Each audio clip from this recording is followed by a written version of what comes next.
Hi guys, welcome back to the Astro Imaging channel. Tonight's session by Josh Smith, how to process and achieve a 3D effect in your images. But before that, I do want to show off our image of the week, which I'm going to go full screen and then click this little thing down here and show this one off. This one goes to Tolga, our frequent guest in the room, on his Elephant Trunk Nebula. And Tolga's in the room, but as always, we're going to do one of these lagging things. So maybe next week, Tolga will come back in to talk a little bit about the image. But for now, I am just, well, first I'm going to remind you, we have chat. So ask your questions in chat, and we will call them out to Josh. Then...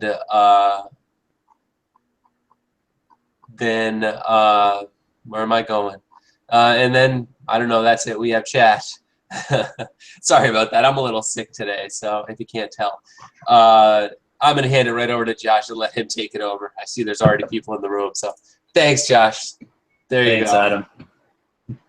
Okay, so tonight we're going to focus on achieving a 3D effect in images. And as we talked about just a couple minutes ago before the show started, I'm going to talk about some of the things that I do when I'm really trying to push a 3D effect. There's lots of different ways to skin the cat, but there's some tricks on different targets that you can pull off that'll really make a big difference. And I'm going to focus on just a handful of things tonight, and we can kind of go a little more in depth if anyone has questions on these different routines. But I want to focus on stars being one thing. I want to focus on your main target and how to treat that main target, and I want to focus on your background. So I didn't put together a PowerPoint for it, but just keep in mind those are the three things we're going to focus on tonight. So the first one that I want to talk about is stars, and then we'll come back to the other things. One of the things that you see happen a lot of the time, make sure I get this shared with you. One of the things that you see happen a lot of the time when people are first starting out or working on processing is that they blow their stars out. And when we say that you blow your stars out, that typically means one of two things. One, that the size of the stars get to be too big, or two, the stars get to having a very flat profile, very bright, and kind of they look more like a disc. Like you can see on this star right here, it's very bright in the middle, but it's also bright all the way to the outside, and it doesn't fall off near the edges. So this is sort of what we mean by blowing a star out. You can see it starts off, it's not too bright, it's not too big, and I just did a quick unprotected stretch on this data to show what happens if you kind of don't pay good attention to your stars. And that's one of the biggest things that will detract from having a 3D effect in your image, because instead of having these stars kind of hang in space, it looks sort of like a picture that you made. It looks like you've got these just holes in your paper instead of these big balls of fire hanging in space there. So one of the things we want to do tonight is kind of go over how to control these star profiles a little bit better and the brightness a little bit better. And then we'll get on to dealing with your main target as well as dealing with the background. So I'm going to pull up, I'll go work on that target in just a little bit here, but what I want to pull up is kind of how I like to go through and process an image. So this is my image of GLMP 1000. It's the protostar in Cygnus, along with its two little kind of dust buddies here. And I'm just going to walk around this picture real quick and show you what I mean about the star profiles and what I like about them and how I think they can be different, or achieve that 3D effect and kind of look like they're in space. So I'm going to zoom in on a couple of these here. And what you can see on these stars is they have kind of a nice brightish middle here. And then they get a little bit softer on the outside, and then they kind of fall off into nothing. There's not like a hard line at the edge of them. And I think that that's kind of an important thing to do to get it to look like it's actually hanging there in space. And you can see even on the very brightest stars, some of the bigger ones, I try to make sure that I maintain that same effect on every star. And you know, you can even push that just a little bit further by, if you have really large stars, instead of necessarily, you know, people talk about on attack, or they might talk about, you know, the one in, what's the one, the Satyr, and how bright those are. And this one's actually really bright too. But so there's two ways to deal with it. One is to really try to suppress it and keep it as small as you can. But another way that you can deal with it, if it's floating in dust there, it's kind of accentuate it a little bit. Let it grow in size, but let it have a kind of diffuse drop off on the outside of the star. So, you know, you can have a little bit of a halo, and it might look a little bit interesting to have a little bit of halo on a couple of stars, but only if it kind of falls off into nothing. You can see how, if I zoom way in here, that gradient just kind of dies down, just kind of like the real stars do, but this is just a larger version of it. It's bright in the middle, but without a hard core there, and it dies off on the outside. So if you've watched me much on here, you know that I'm a big proponent of tone mapping, and tone mapping is just putting basically the stars in their own layers. So to do that, you know, this is what you want to end up with, is kind of a dusty field like this, but you also want to have a layer that's just the stars like this. And so if you look at this picture here, you can see the background is almost nothing. It's almost just pure black, but you can see the stars on their own here. And getting this separation and getting this this image of stars on its own is really going to be the best way to put them together into an image, if you want to get that kind of 3D effect and not blow stuff out. And the reason being is that you can put a lot of color into them, and you can actually just stretch them a little bit and maintain kind of that small, tight profile that you want to look for in stars like these. So these only took just one or two small curved stretches to make sure that I'm getting them above the background, but without having to do a lot to actually, you know, kind of mutilate their profile. So you can see here, even if I zoom in here, get even on the small stars, kind of a nice round shape on them. So so as I said, the main thing that we're going to start with is stars. So I'm going to look at this picture here of let's go over to Mod 15 here. For those of you who don't know, this is the Heart of the Heart Nebula. And you can see we've got these flat stars here. And there's, like I said, the couple different ways that you can do to process this is to actually just bring some good masks in while you stretch it, or you can actually tone map it. So I'm not going to go through the whole tone mapping process, but I can show you just a quick way to the first steps of tone mapping. And to do that, I can take this very bright image right here, and we can do this in PixInsight and some other ways, and we've done some good presentations on that, but we can also do this in Photoshop pretty quickly, or use a number of different tools. And that's going to be by just basically making a brightness mask. As you can see, these brighter stars are going to be at a higher level than everything else, and if you want confirmation of that, you can come over to the color sampler tool, and you can just drop a color sampler piece right here. And you can see when I drop that color sampler piece, I'm getting 255 for all three channels, so that's blown out. And that's not even in the center. Even if I drag that down just a little bit off the center, we're still all the way up at 235, 230, or 236, 236. So, I mean, that's not one of the brightest stars in the field, so that's no good. So we can also take a look at kind of what we want maybe some of our stars to look like, and some of these ones down here are probably a little bit better range. See, yep, those are about down in 100. So what we're going to do is make a color range mask. So come up here to select, color range, and drag this over here so you can see it. And we can use either sample colors, or you can go to highlights. Highlights is probably a good place to start if you've already blown your stars out a little bit like this. You can increase that fuzziness a little bit in that range. You can decrease just a little bit here, but what we don't want to do is get much of the dust into this mask. So bring these up to right about here. And so you can see what happened is this created an automatic selection around these brightest stars here. And what it does, though, is it doesn't really kind of contain, you know, it just contains only the star, and we want it to go out a little bit further. So what we can actually do is go to Select, Modify, and Expand.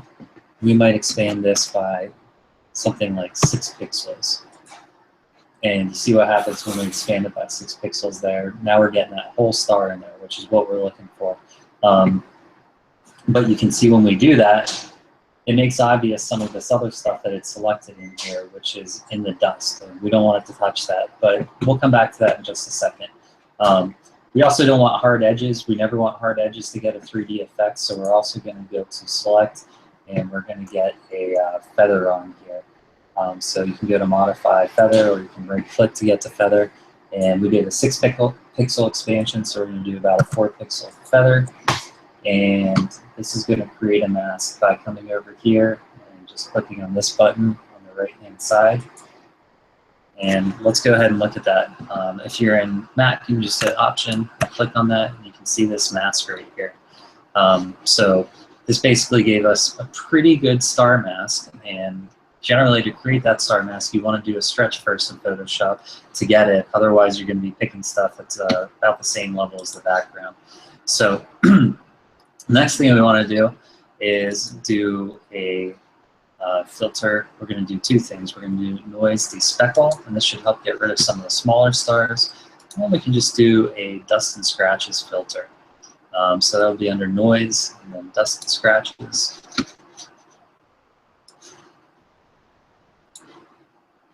And you can see when we pull that up that it kind of puts some holes here in the stars. And it's doing a little bit to the background we don't like. It's probably just a little bit strong. So we're going to pull back on that just a little bit, maybe even a little bit more here. And you can see if we go down to 0, we get no effect. But we want something probably in the 6 to 7 pixel radius. And so this is pretty good. This takes out those kind of really bright cores that we don't want to see. But you can see what's happening is this is actually blurring this stuff just a little bit here. So we can make some more modifications to the masks to get this to really work well. If I was really going to be doing this, all out, I would probably go further and do a complete full tone mapping on this image. And you'll see why as we go through it, but we're probably not going to just go through tone mapping tonight because we want to cover some of these 3D effects. But one thing that we can do when we're playing with this here is that we see how, if I click this on and off, you can see how kind of our dust in here gets a little bit mutilated by that dust and scratches filter, which we don't want. And you can see a lot of it actually. Also, there's not even any stars in that region. So you saw earlier that we actually selected some of this with our mask, and I can show you by selecting on it right in here and right in here. Those aren't stars. Those are the highlights of our nebula, which we definitely don't want to touch. And that's the best detail in the image. The other thing we'll see here is that the background isn't really probably quite all the way black everywhere. And we really want kind of a little more contrast in the effect of our filter. So what we can do here is just bring, just so that you guys see what I'm doing here. I'm actually clicking on the mask, but I'm leaving the picture visible. And the reason to do that is so I can see how I'm impacting the mask in the real picture. So I'm going to do a curves adjustment on the mask itself.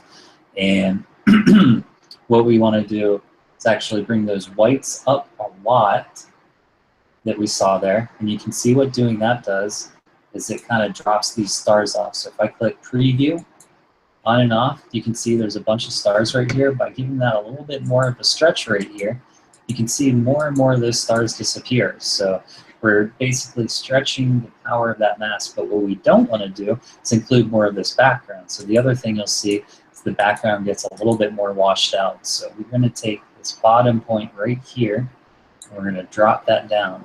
A little bit further over here, we're going to drop this down so that we're darkening the background when we do that adjustment. You can see that we're getting a little bit clipped up here on the top of the curve, so I'm just going to bring that down a little bit to smooth it out a little bit. So this is a good kind of adjustment for a star mask curve, and that gives it a little more contrast. And you can actually even go in, if you want to, and just do a mode adjustment and actually increase the brightness a little bit. and increase the contrast a little bit. What that'll do is that'll make the stars stand out more, and it will make them a little bit brighter, but it'll keep that background dark as well. The one other thing that I like to do on these maps is create a little bit of a blur, a Gaussian blur right here. So we'll probably go with just a small blur just to make sure those edges aren't too hard, something like a couple pixels. So this is a pretty good mask here, and the last thing we want to do is that we see that we've got some good details that are washed out in here. You can just paint these out. You can do it a lot of different ways. You can combine different masks, which I might do if I had a little more time, but you can also just paint them out. And so what we're going to do is the same thing here. We're going to click on the mask, but keep the picture visible. And if you come over here on this side, grab your paintbrush, you want to click on, make sure that the black is on top, because we're going to be trying to cross out some of this stuff in the mask. And I like to go to about like a 50-50 blend of opacity and flow. And that way I'm getting enough done that I can see what I'm doing, but it's not so fast and aggressive that that I can't actually, control how much I'm doing that. So you can see these kind of soft spots right here. This is what we want to get rid of. And so just by kind of painting in on that mask right there, you can see how that detail right there just came back into this part of the nebula. So it's pretty cool how kind of quickly that works. So we'll go undo the brush tool so you can see it, and then we'll redo it. So you can see it really nice. It kind of brings that detail right back very quickly. We can do the same thing right in here where we know there's a lot of detail in this nebula. We know there's not much in the way of stars here. We just want to make sure that we're retaining that stuff.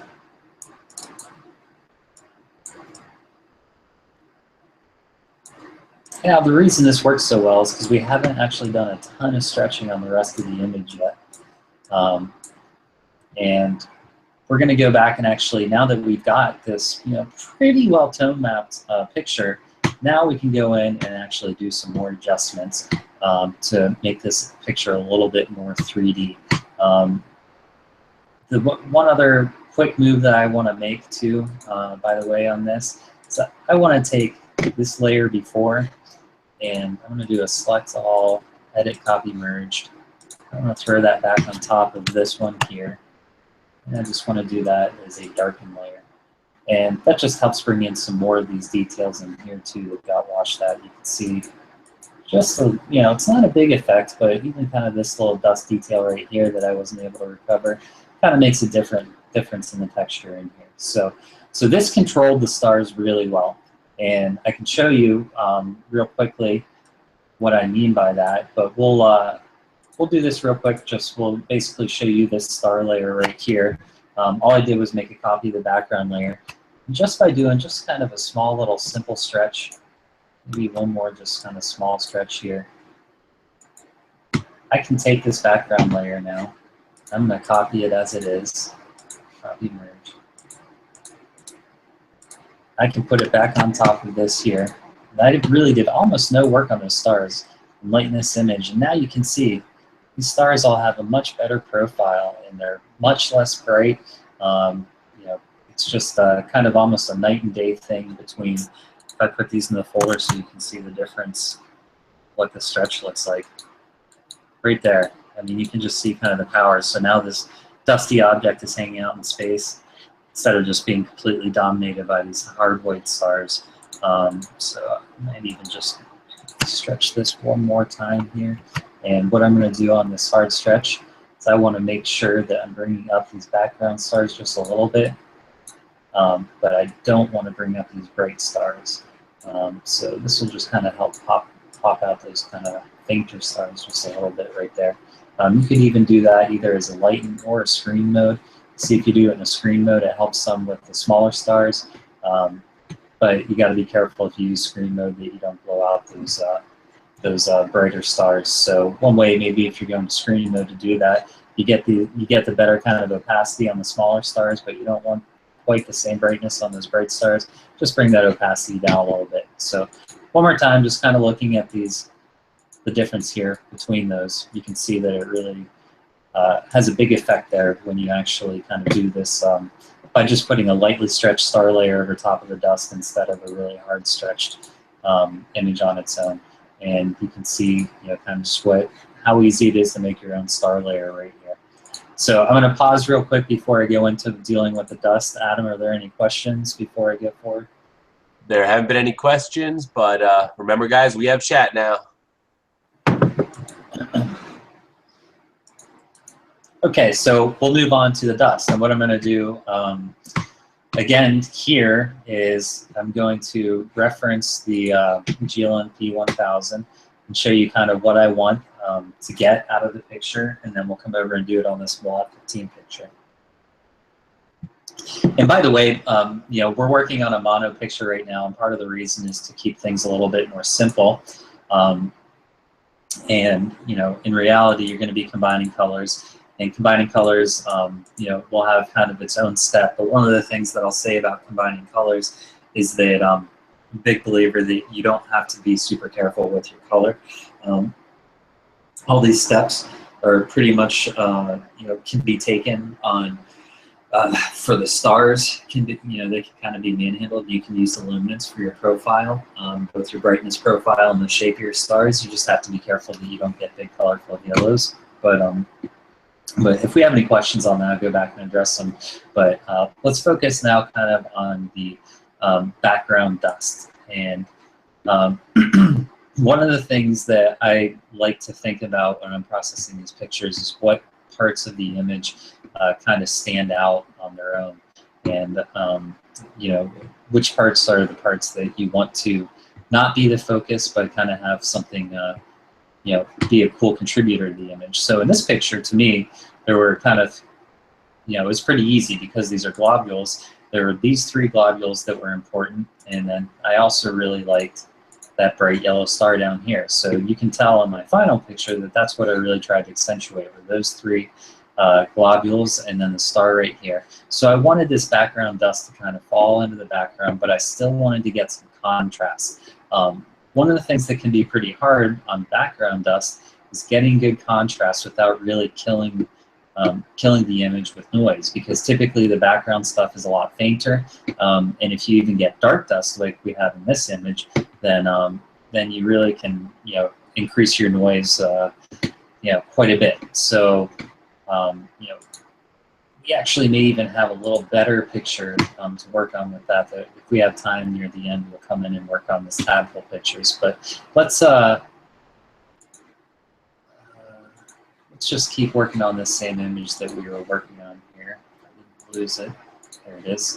And what we want to do is work on getting this this background dust stretched pretty well, but without becoming too noisy. So I'm going to put everything up to this point because we've got a pretty nice tone mapped image here. It's not all the way, but it's good enough for kind of getting the point across tonight. And we're going to start with basically what is a fresh layer here. And so this is a very bright region, so it's not going to be quite as noisy as some other images could be.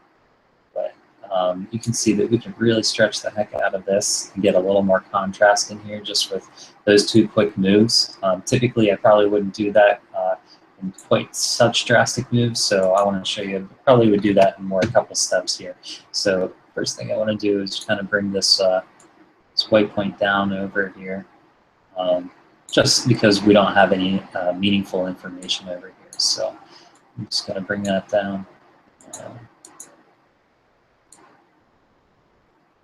And we're going to bring this dark point in just a little bit. So you can see with that quick little move, kind of compressing that histogram, there's a lot more contrast immediately. But we still don't really want to do too much here in this dust. I know it looks pretty good, kind of that little stretch here, but this is the kind of dust that we really like in here, and then this is the background stuff where we can, is more like that other picture that I was talking about. This is what we want to focus on right now, is getting this stuff to be very contrasty, but also stretched well enough to kind of get that definition. Same thing kind of in here in this middle area, up here on top where this sort of dark dust is. That stuff is hard to get a lot of information out of. So we're going to keep going with this. And to do that, I'm going to do a couple of curved stretches here. And you can see we just killed our image right here. But that's okay, because we're not really focusing on that right now. And we'll kind of just do a couple sequential curves like that, where we stretch it more like that, and then we bring these levels in to kind of darken it some, and basically almost, you know, pop the black here.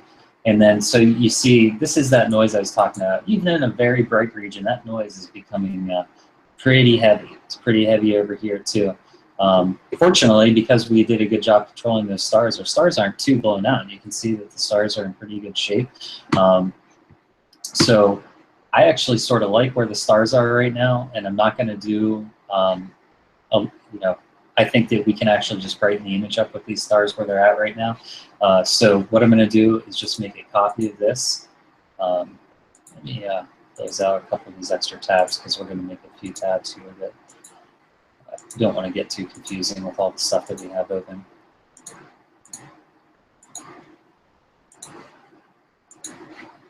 Okay, so we're back to this image. So what I want to do is I want to make a copy of this layer, because I'm pretty happy with those stars where they're at. Sometimes if you see something you like, you don't necessarily have to, yeah, it doesn't have to be a sequential layer in your image. You can just save it as a layer that you want to use layers. So I'm going to call these good background stars. And the reason that I want to do that is because I think I'm going to want to use those to brighten up this dust part in just a little bit here. So like we said, there's, you know, kind of in this faint stuff, there's good opportunity for contrast, but not a lot of details. So we want to maintain this contrast, we want to maintain this kind of fluffy dust, but we don't want the noise. So what I'm going to do is just kind of drag this, let's see here, I'm going to drag this little layer of good background stars just out of the way for now. And what I want to do is actually kind of just do another quick tone mapping on this whole region of interest out here and over here. So it's going to be pretty quick this time to do that. But this time, we don't care as much about kind of protecting stuff. So what we can do, just go in and do a filter noise, dust and scratches, and use a little smaller radius, because you can see those were just those little tiny stars that, because we stretched the heck out of the image, they kind of popped out. And you can see even just a little 5 pixel blur, or 5 pixel dust and scratches action just knocked all those stars out. You can see pretty much all the stars over here, all the stars over here are pretty much gone. So they did a pretty good job right off the bat. There's still a little bit remaining here with this star here. So what I want to do is going to make one more layer here.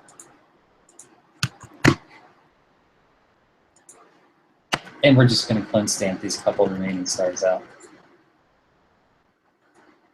Sometimes you can see you might get a little bit of an artifact left over there. If you do, just kind of do one more stamp close by.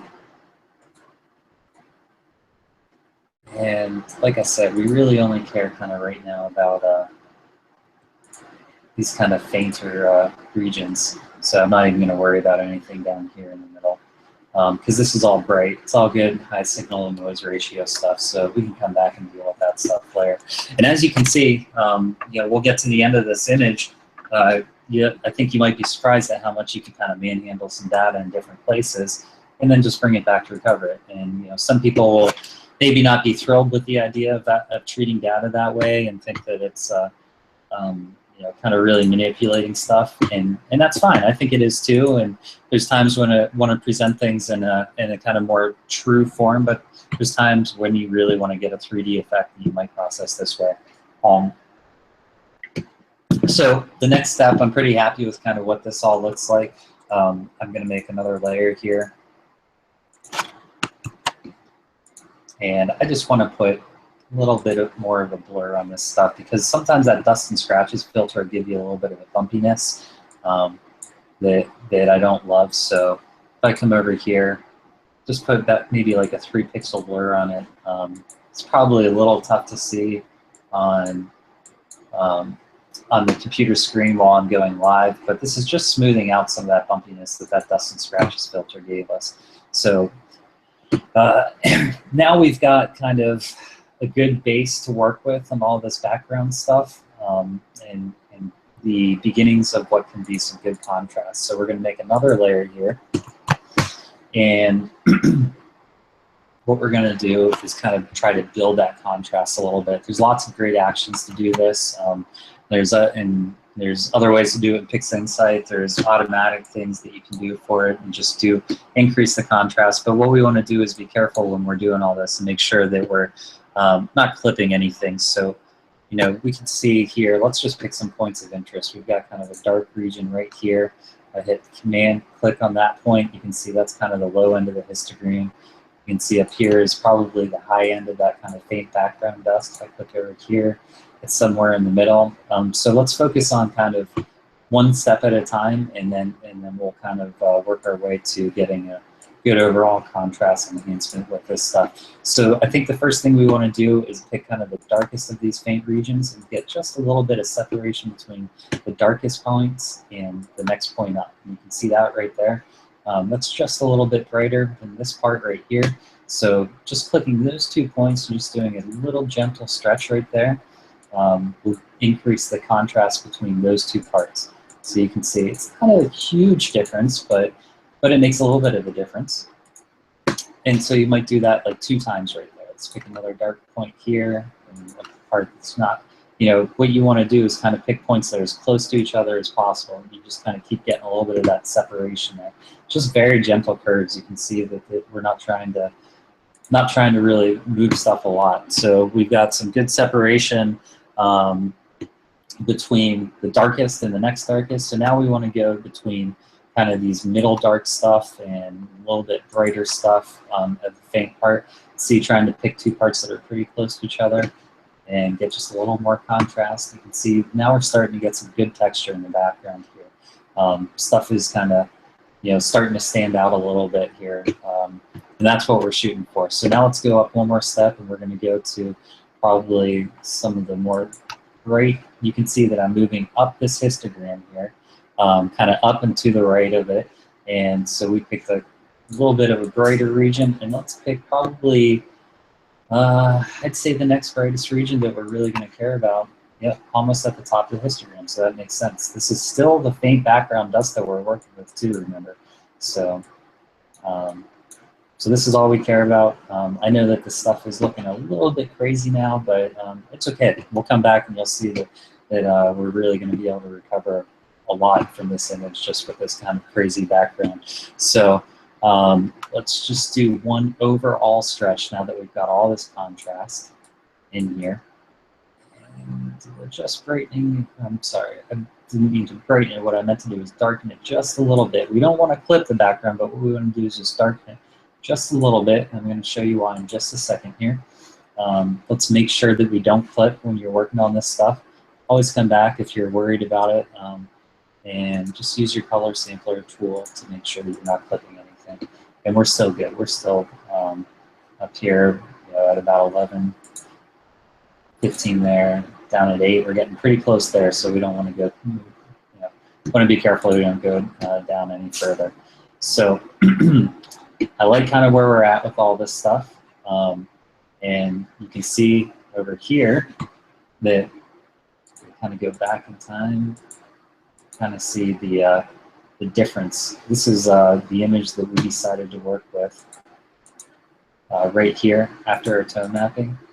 This is where we want it, and if we come all the way up here, you can kind of see how there's going to be just a lot more contrast in the background here, a lot more texture in some of these parts here. So there's one other thing that I like to do. It's too smooth now, so you know it's not going to blend well with the rest of the image. Well, I guess there's probably 2 other things I like to do. I want to take this picture as it is now, which is kind of this really fluffy, blurry mess. I'm just going to add, actually going to add a little noise, which you'd be surprised, because we're always trying to get rid of noise. But I'm going to put in a Gaussian monochromatic noise addition. And you can see on the bright stuff, you don't even see that noise come in at all. But on this darker stuff, it just puts a little more texture back into it. Typically around 1% is probably just about right. And it just, you know, on its own, it's not terrific looking, but you can see it just gives a little more realistic effect. But you can see once we combine this with the other data, there's a good reason why we're going to do that. So what we want to do is take this picture and get the best of this picture on top of the picture that we just were playing with. So I'm going to take all of this stuff that we were working with here. I'm going to put that all into its own folder, and we're just going to call that tone map contrast. And there's that quick kind of look on and off from it. What we want to do now is actually create 2 layers. One of this tone map contrast from this, and then we want to make another copy of this layer here. And we want to put this on top here, and we're going to actually brighten. We're going to brighten this layer with this layer, and that's to get these stars that we liked back. So remember, we made that layer of good background stars. What I'll do is actually come back and just grab that one. And that's the one that we're going to want to put up on top here. So we're going to lighten the image with these good background stars. And so now you can see we still have that kind of good contrast in the background, but we also have those stars. I've told you that this part in the middle here is going to be kind of a mess. The other thing we want to be a little careful when we lighten this is that we're not losing all that work we just put in.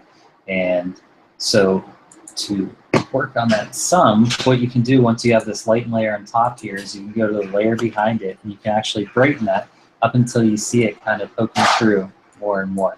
And again, we don't care about this middle stuff. We don't care about it so much that I'm going to just throw this folder or this curves thing right over top of it. But what we do like here is this kind of good contrast with fluffy dust in the background. That's what we're shooting for, and you can see now that we're really starting to get that good contrast, but with the good stars hanging in space there. So this middle looks kind of crazy with this bright stuff here, and this stuff down in the corner looks kind of crazy, but all this stuff on the outside is starting to look pretty good. So what I want to do is take these two, I'm going to put them in a folder, and I'm going to call this good background dust.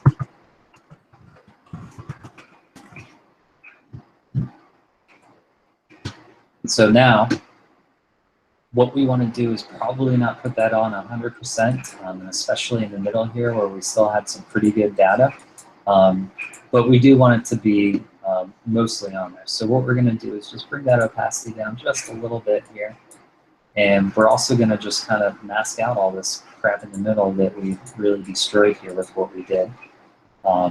So we're going to come in here and just throw sort of a big, giant mask over a lot of this bright, higher detail stuff that we really destroyed.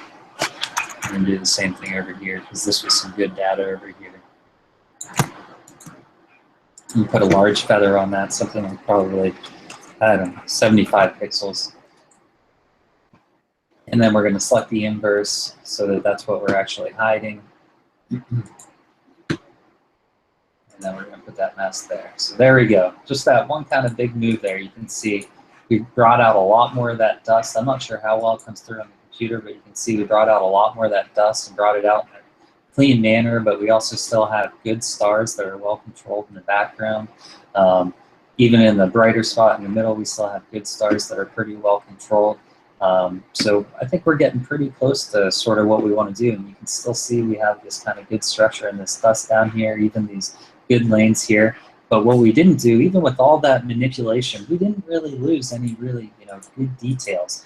But there's a few that we did, and what we can do to bring those back, we lost almost none, but we lost a little bit of this cool stuff up in here. And to bring that back, what we can do, kind of the same way as before, and this is one of the big things that you always want to do if you're tone mapping.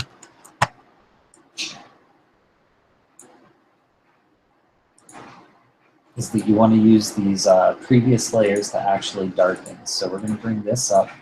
We're going to darken the image with this, but we don't want to darken everywhere because you see this is all that nasty noise. We're going to do kind of the same thing we did before.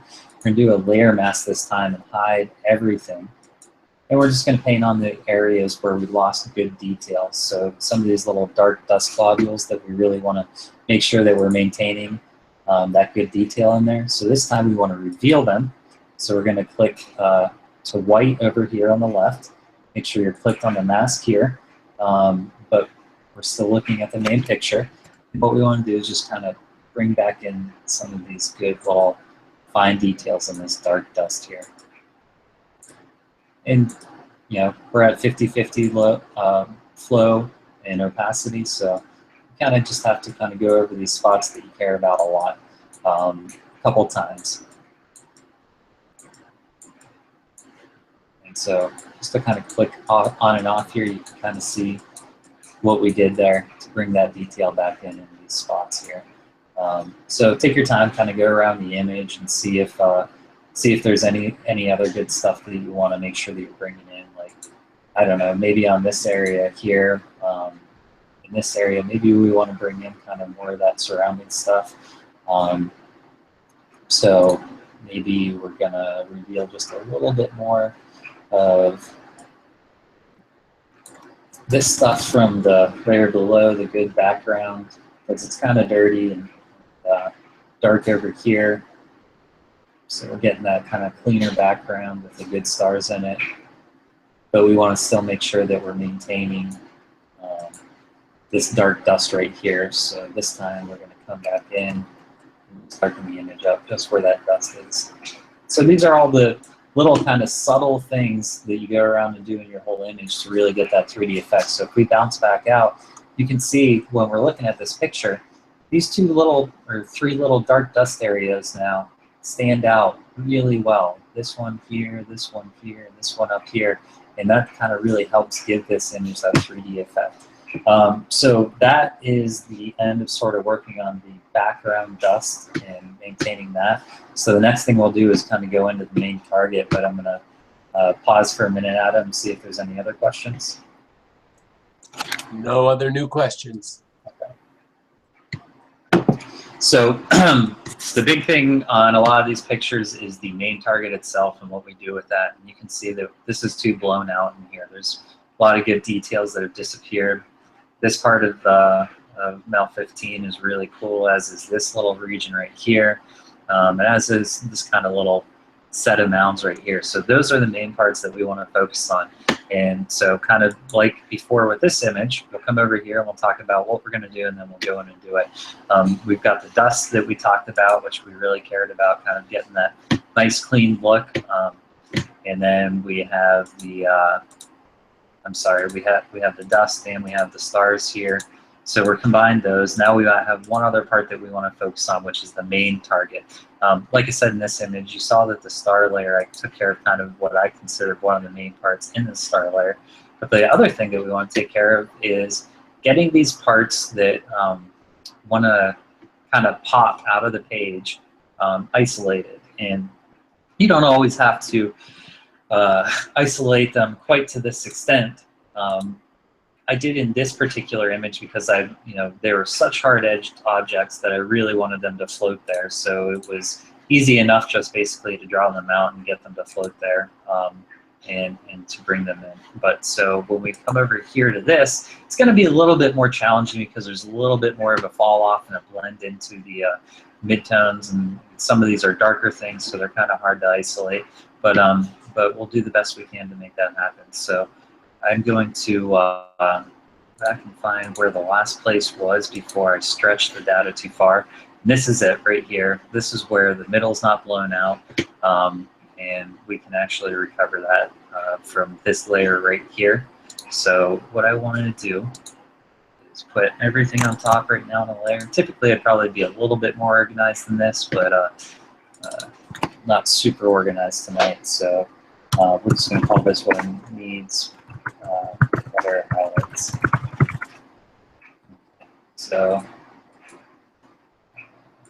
let's go in and make sure we have all that visible in here. And by the way, you can see sometimes when you're playing around with players how cool it is, how much things can pop off like that. So I'm just making the dark dust stuff visible. You can see how I got these layers over here in the GLMP 1000 image, sort of just by doing stuff like that, just getting these this little dark stuff to pop right here. And then we'll bring this layer back in, and this stuff right here. Let's see, getting myself a little lost here too, actually.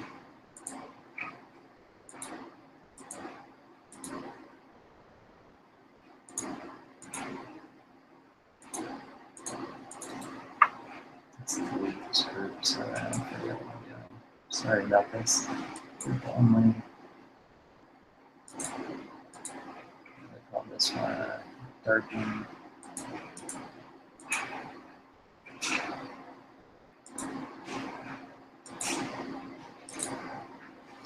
Okay, and so now we want to come back in here, and we want to bring in our, that's why we lost this whole folder here where we were. I'm gonna bring this guy down here, I think.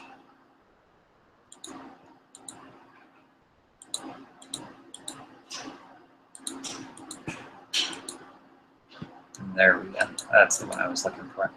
Okay, so we're gonna go in and, sorry about the confusion here. We're going to go in and work on this middle stuff that got blown out and this stuff down here.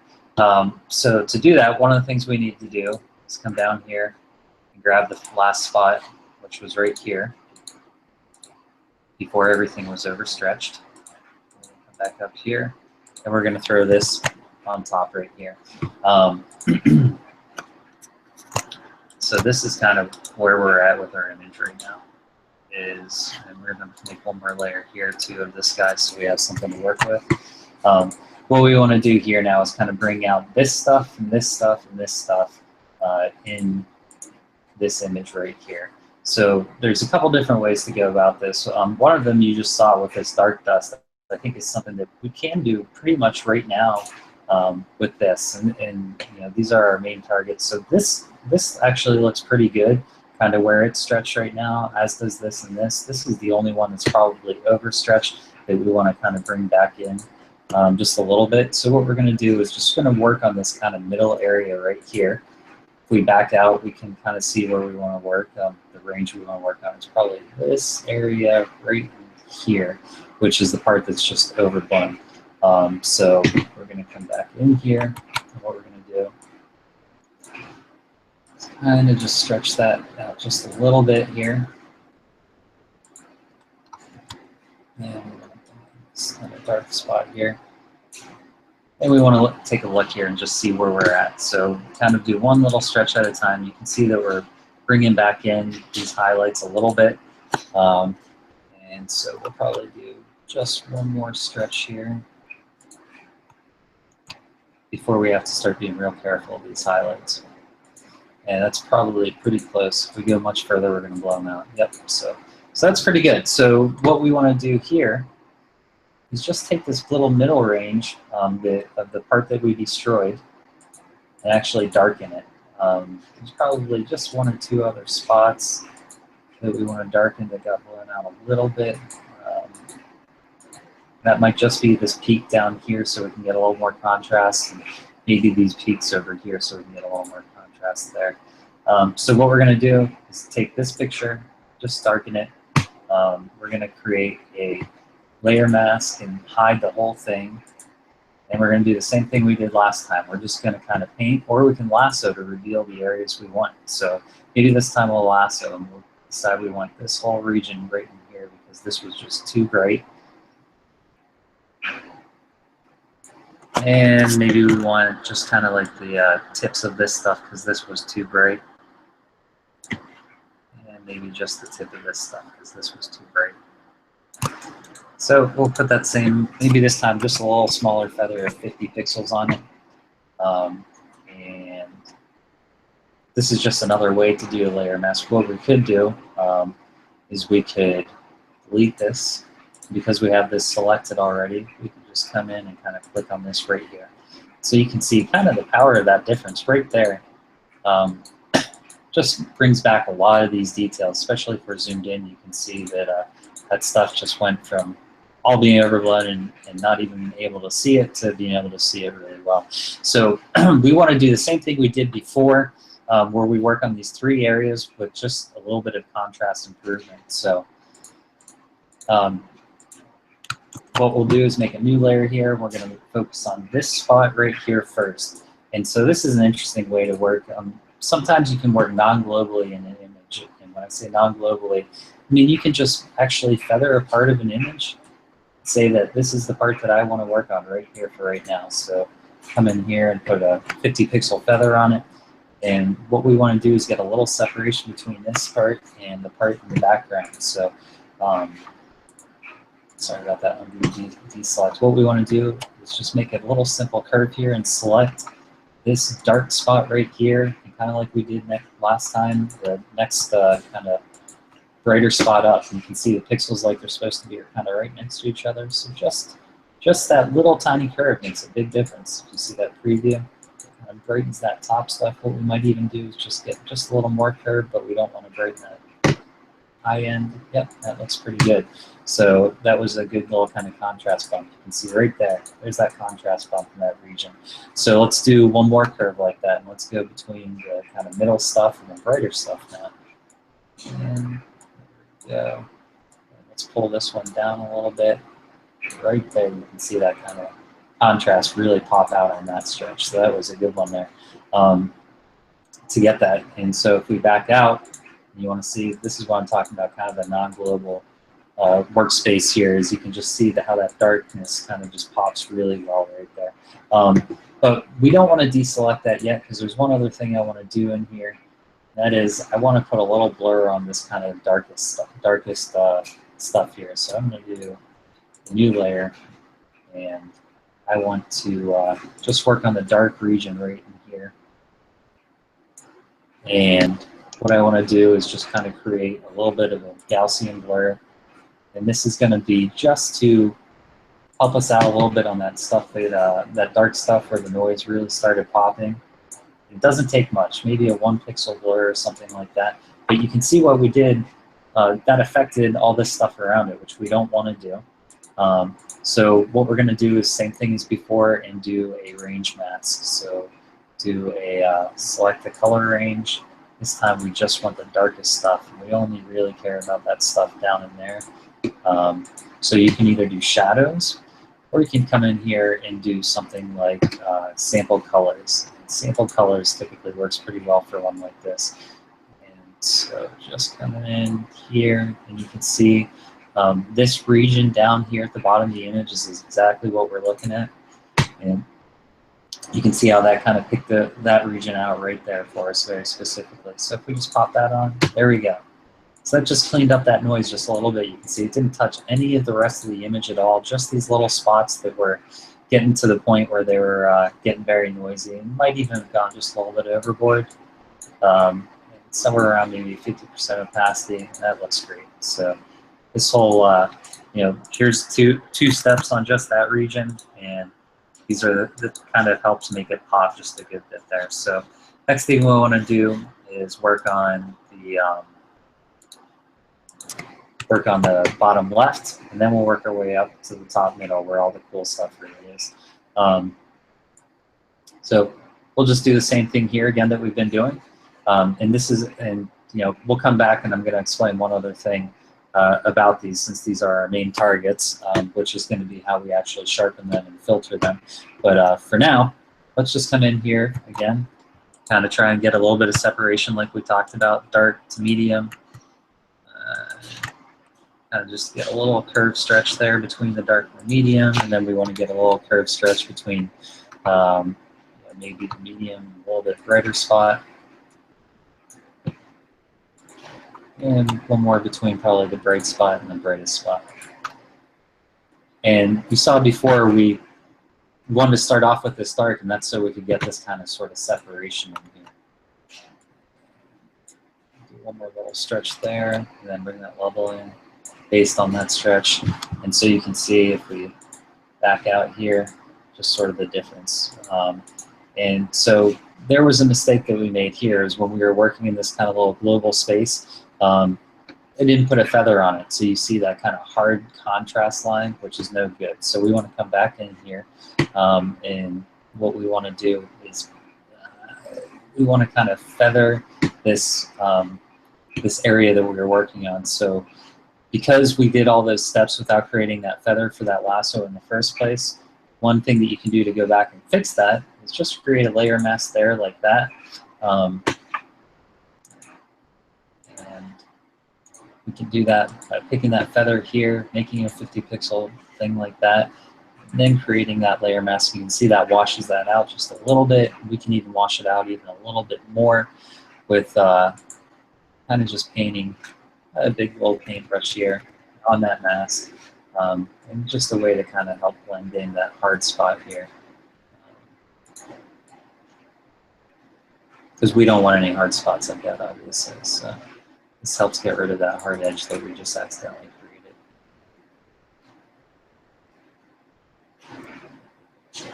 And another way, as Tolga just mentioned, that you can do, and we'll actually look at this now so that you can see why you can do this, is that what we're doing is we're kind of creating a little bit of an ugliness here. The other thing you can do is just put a big blur on this mask too. And this is part of the fun kind of doing these live is, you know, sometimes you accidentally run into mistakes while you're working on this stuff, and it's good to show how you can deal with them in different ways. So we can come in here and put a big Gaussian blur on this mask, and this is an interesting way to do this and can give you a big feather on it. So we can actually come up to something like that, like a 31 pixel, maybe even a 50 pixel radius. That's a little bit more than we want, but let's try somewhere around here, right in that 50 range. And even another interesting thing that you can do if you're not very happy with how big that is, so you can come up into here in adjustments, and you can do something, into filters, you can do something like a other maximum or minimum. And here maybe we want to do just a large minimum. And there you can see it kind of shrunk that mask down just a little bit. We want to preserve the roundness, not squareness, so we don't get that weird profile there. So we'll bring that in just a little bit more. Let's see how that goes. There we go. Maybe even, yeah, something like that, got that good pop there. Okay, so now we'll come into the main part in the middle. We'll just get that little bit of contrast in here, and then we're going to go on to the sharpening part of it, which should be the end of creating good 3D effects. So we'll come in here again, same thing. We want to make kind of a nice feather of this region.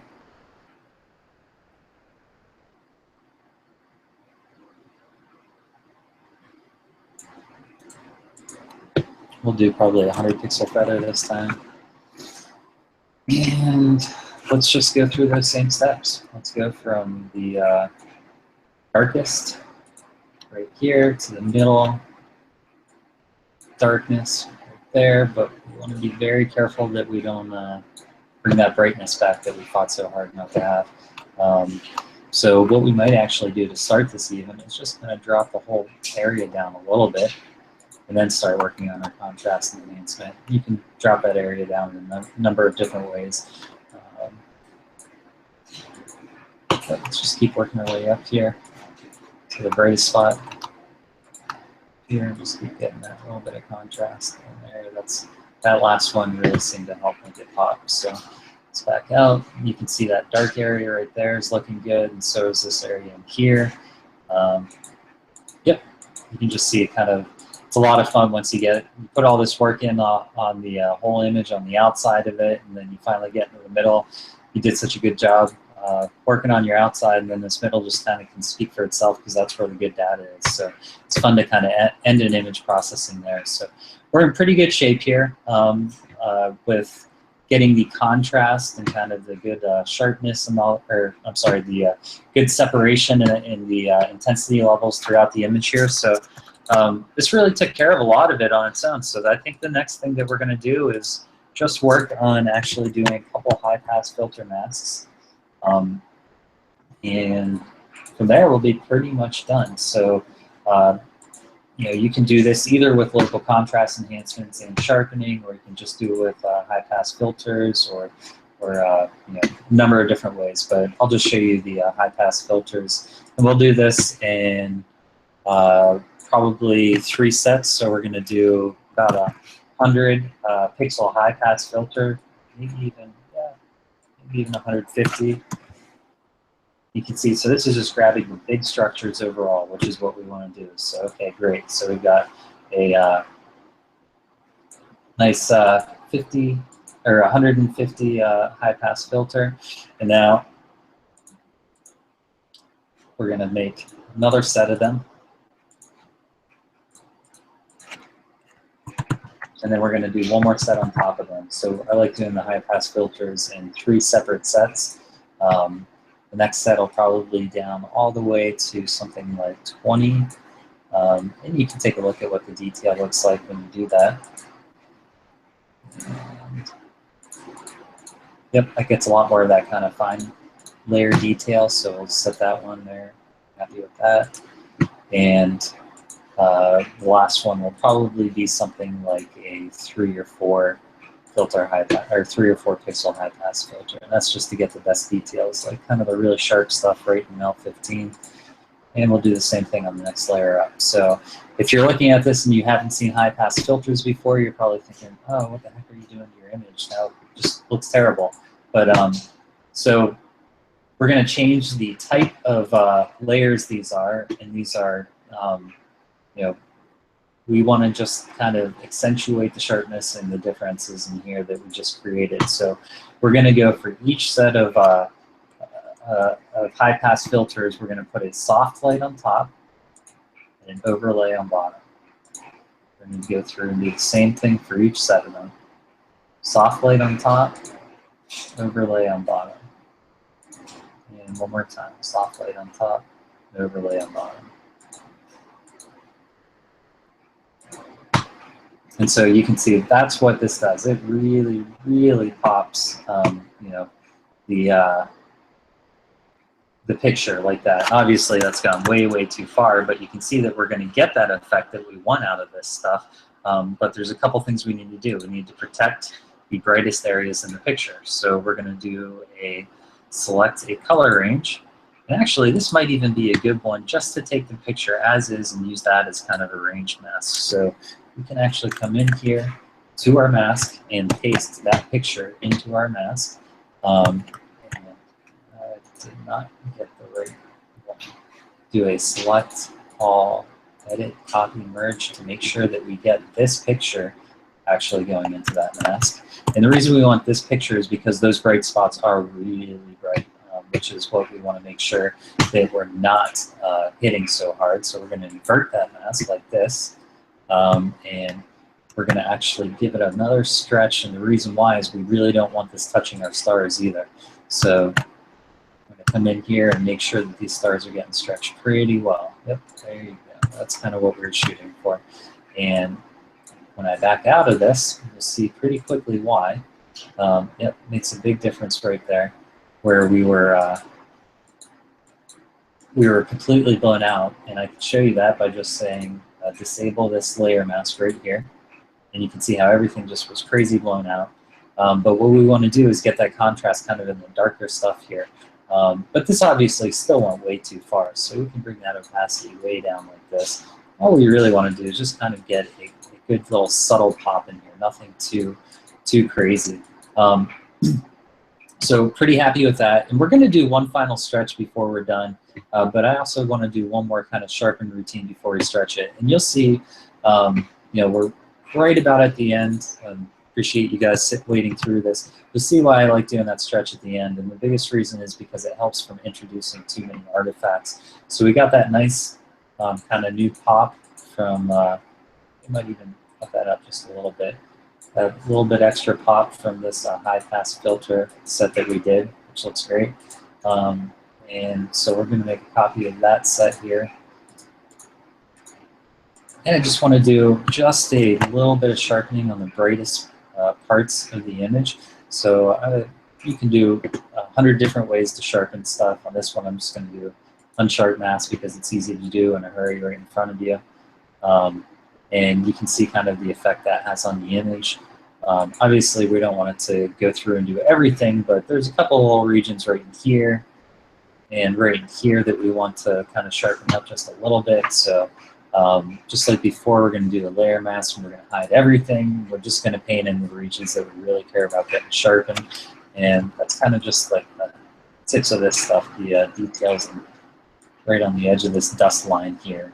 And a lot of times I like hitting these dark dust lanes. I think that you get some nice contrast in those, and nice effects if you get those a little bit sharper. So I'm just going to come through and hit a few of those.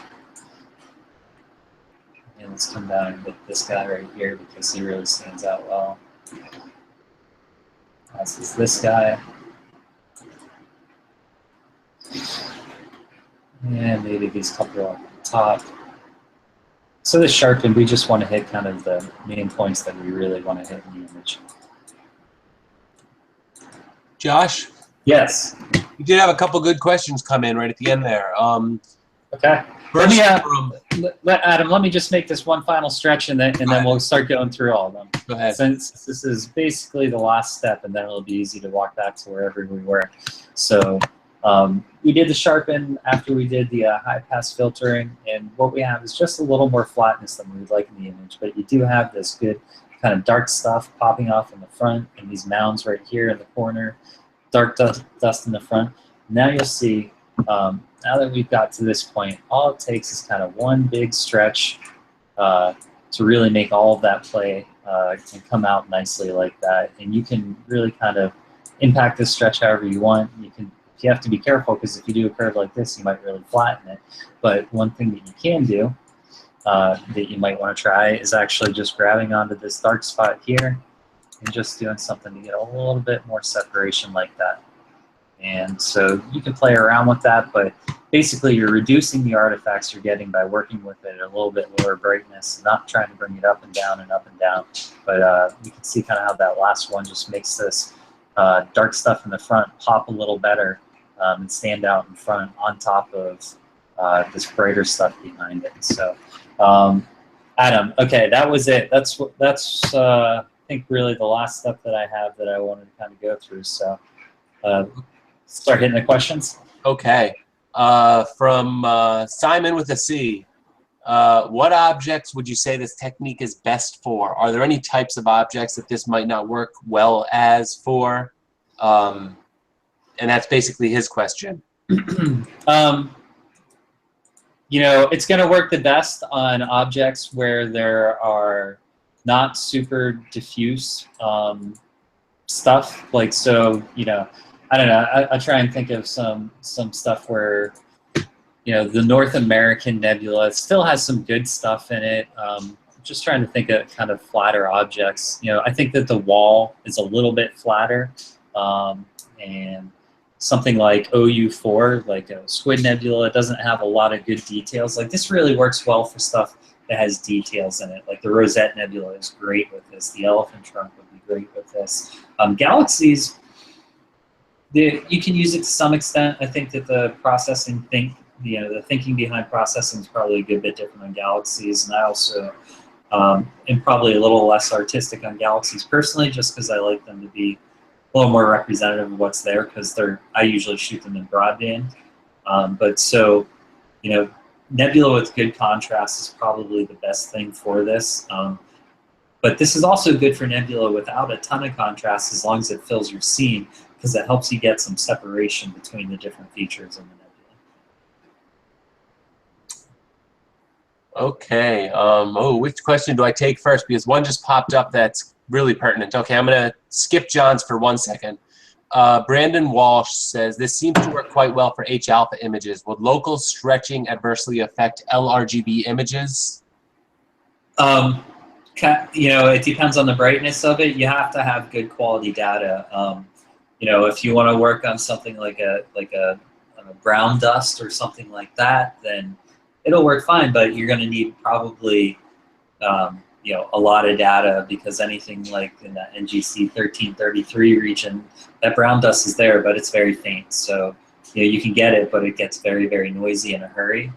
So, yeah, it will work great on LRGB stuff, but you just have to have the data to support all this stretching, which is pretty easy to do with HA, because this was maybe only 7 or 8 hours, but you might need 15 or 20 hours of luminance on something to get, you know, like the row region would be a good one, but to really get the whole range of the row region, even though it's very bright. The dark parts are dark, and to get the good pop with the dark stuff like that, you're gonna probably want a little more data on broadband.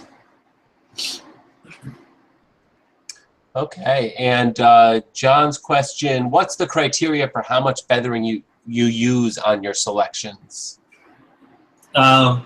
Experience. It's with stars, if when you're working with stars, you probably are living in the range of 3 to 7 pixels, maybe on the largest stars 10 to 15 pixels. But small stars are maybe down in that 2 to 3 pixel range, medium ones in the 5 to 7 or 8 range, and then moving upwards. For regions where you want pretty specific control of like only one part of a image very specifically, you probably want a pretty tight feather, like maybe a 15 pixel feather or 20 pixel feather. If you're trying to work just on kind of a whole broad region, usually the larger the feather, the better, because it helps you blend in. So I mean, I don't remember what the maximum is. I want to say maybe the maximum is 300 pixels.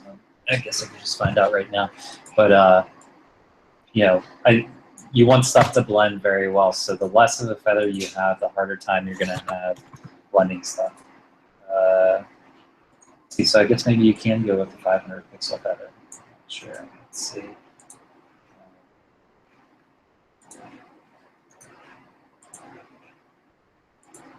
Yep, I guess you can. I think maybe that's the limit, is 500 pixels. So sometimes on mosaics, I'll go up to ones that are probably reaching that. I think there isn't a limit.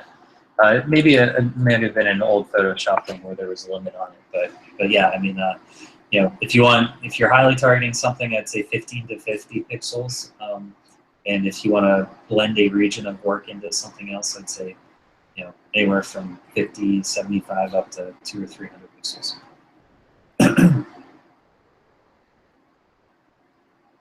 Okay, forgot to click the microphone. Yeah, so that was the questions. If any others pop up in the next few seconds, I'll call them out to you. But otherwise, I think that was a great presentation. You definitely do a great job of blending with tone mapping and then blending with layers. Does a great job of pulling out that stuff. And here's one from Eric. Describe again how you duplicated a high pass layer and used 2 different blending methods. Sure. So let me just open up that set here, and I'm going to disable this layer mask for just a minute so we can actually go through and look at these. So like I said, the 2 that you want to use are going to be soft light and overlay. So for each, to go into just a little more detail, basically what you're doing with these high pass filters is trying to create a little more contrast and a little bit of an artificial sharpening, I guess you'd say. And to achieve that, if you, without going into too much detail about what a high pass filter looks like, this is sort of what a high pass filter looks like. This is just a normal high pass filter like this. So take this on and off, you can kind of see what it does. It brings the whole level of the whole image up like this, and it really pops this really bright stuff. So instead of using that layer like that, you can, but if you do, you need to use it in a very, very low opacity. So I mean, you could bring it down like this.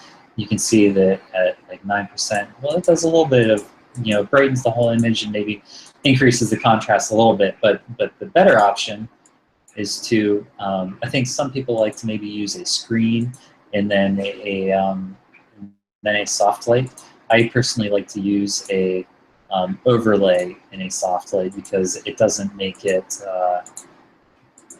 quite so bright, and I don't feel like you have to kind of manipulate the stuff quite as much. So you can kind of see those are the 2 large radius, 150 pixel radius screen. I'm sorry, high pass filters that I do together. So if I put those into a filter, you can see that those basically accentuate the larger scale structures right there. And the next set, we're going to work on the medium scale structures. So usually this is how I would do it, is I would put these together. I'd say this is large scale high pass filtering. Next one I would say is mid-scale, high-pass filtering. The top one, I would put those two together into a folder, and I would call those small-scale, high-pass filtering. And the reason I put those in their own separate folders like that is that it gives you better, kind of fine control of each of these individual ones. So maybe on this one, there's not a lot of like real high resolution stuff that I'm trying to filter real well. So I might bring that opacity down pretty low, so I'm not touching the stars too much. For the middle one, there's quite a bit in there, so I might bring that up just a little bit. And then the large scale one, there's a lot of really cool large scale structures in this. So that grouping these together like that kind of gives you a little bit more, just good control of those regions. And somehow my Josh, yes. my question was a little bit different. Okay. You duplicate each of the high pass and put the soft light over the overlay. Why do you do a soft light over the overlay? What's the effect? Let me, I think I was trying to describe just by showing it to you, but let me show you one at a time to kind of just show you what it does. Can you zoom in? Can you zoom in so we can take, I want to see what the effect is. Yes, absolutely. Let me, on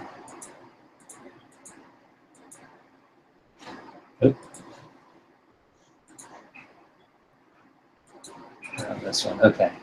So we're on the large scale run right now, which should probably kind of accentuate this whole arm here and this whole arm here. Is it zoomed in enough you can see it pretty well? Yeah, I can see it fine. Okay. So the overlay is what I use to try and bring up these bright spots here. So kind of like, when I talked about the filtering on its own as a normal, just brightens the whole thing. The overlay does a pretty good job of just bringing up these brighter parts right here. And you can see it obviously also brings up some of these stars too far. What the soft light does is then it comes back in here after that, and it darkens anything that's not real bright around that. So if you can see, the effect makes it look basically like it's, when you use that soft light, it almost looks like it's brightening everything even more. And so you can actually come in here and control these two on their own as well. So you might want to bring that overlay way down and just get a little bit of a highlight of those regions. And you might want to use that soft light a little more heavy-handedly. That's interesting. Thanks. Yeah, absolutely. So you can, when I did it and trying to get through it quickly, I didn't show, but you can really get a lot of fine control with these high-pass filters. You can do it all kind of grouped together like I did as one giant group, or you can come in and actually control the opacity of each individual one to really get kind of a better, fine-tuned effect on that stuff.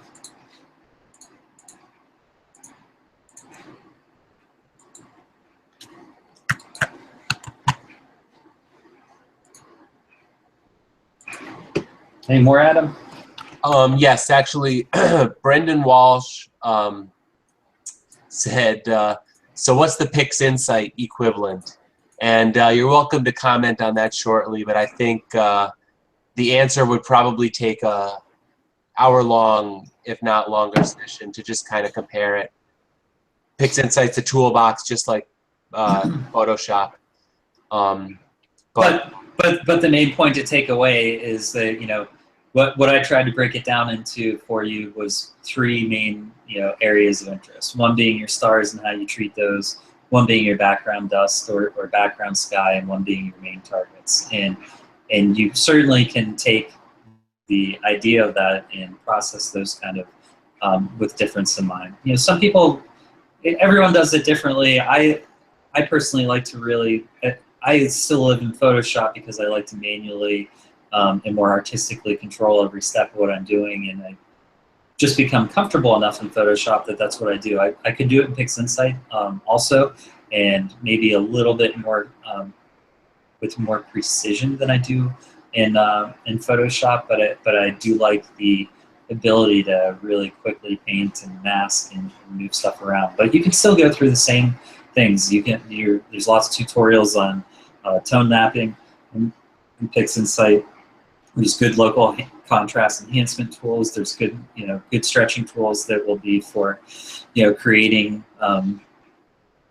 good separation between your lights and your dark stuff. And there's also good sharpening tools. I mean, there's just, I think the bigger idea is kind of just treating those different areas with their own processing techniques. Yeah, I think once you're proficient in PixInsight, it's just a matter of finding a way to treat each image as controlled as Photoshop has it in layers and groups, which is probably the biggest strength of Photoshop is the layers and groups, whereas PixInsight is probably the ability to tweak each individual action. Right, right. Well, with either one, you can see, I mean, this is actually how far I go usually when I process images. So, I mean, I did it, I tried to do it as quick as I could on this picture here, but when I typically do it, you don't even see all the channels I have here, but I mean, you can certainly do it in PixInsight the same way, where you put your dust and, tone map everything out of there, including your main targets, and work on that. And then same thing with, the main target, same thing with the stars. You can do all that in PixInsight just as well. Yep. Okay. I think that's the last of the questions that I've seen. Very good presentation. Thanks, Adam. I think